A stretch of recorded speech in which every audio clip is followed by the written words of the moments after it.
Alright, this is December, middle of Kansas. Kind of freezing, so I'm going to try to do this in the garage while I get snow on the ground. So first step is actually going to be removing the seat so I can have access to all the electrical stuff. And then I'm going to be removing the tank. Alright, we're going to remove the tank first. First you got to remove, it's pretty simple. You got just 2 screws on each side, the 10mm Allen wrench. What you're going to do is just remove those 2 screws. And then you're going to wiggle the tank a little bit, and then it's going to eventually come off. Now you can actually not. You can remove the fuel point here, or obviously it's a lot more complicated. However, if you have a little helper, it's going to help a lot. This way you don't actually have to remove the tank. You can actually access the wires that you need that are right here.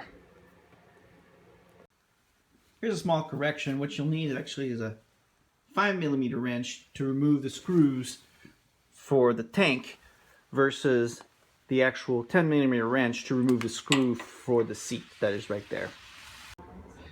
Next we're going to connect the ignition switch and the starter button. This is for the starter button on the throttle handle, and the next one we have here is the ignition switch.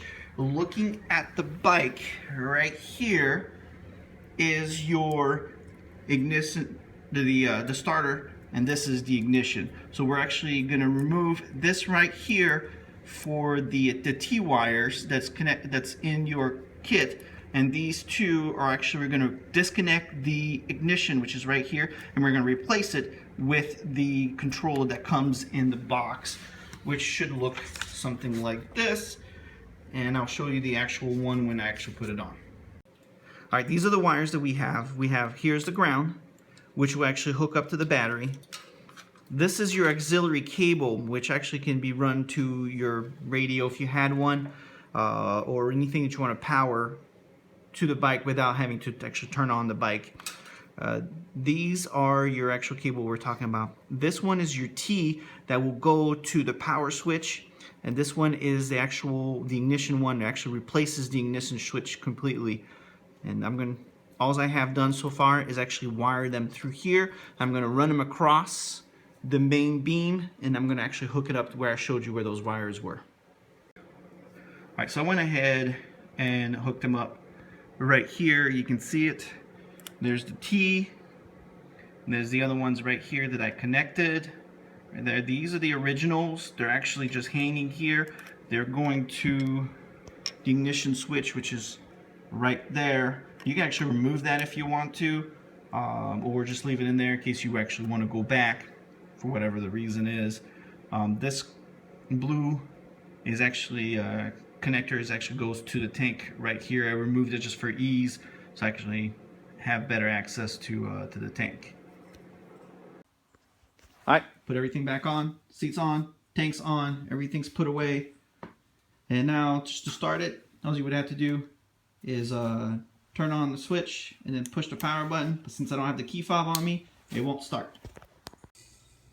Alright, let's show you how this works. I got the key fob, put the keys in my pocket. There's no key in the ignition. I'm going to go ahead and turn it on, and we're going to crank it.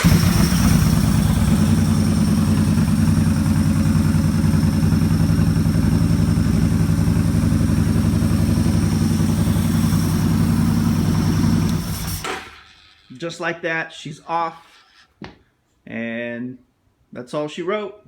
If you want to, you can set the key to manual. You just got to push the button for it to actually crank on. I like to have it on automatic so I can just walk up to the bike and not worry about anything. Don't have to fiddle for anything. If you do have the bike running and you walk off, the bike will keep going. So if you got to go real quick to the store or pick up something, and you leave the key in your pocket and you walk off and you come back, and the bike won't shut off on you. So that's all she wrote. It's a great product. Love it. I don't have to worry about the key no more. Don't worry about losing it. Don't worry about for leaving it in the bike and leaving the lights on and then killing your battery. Awesome.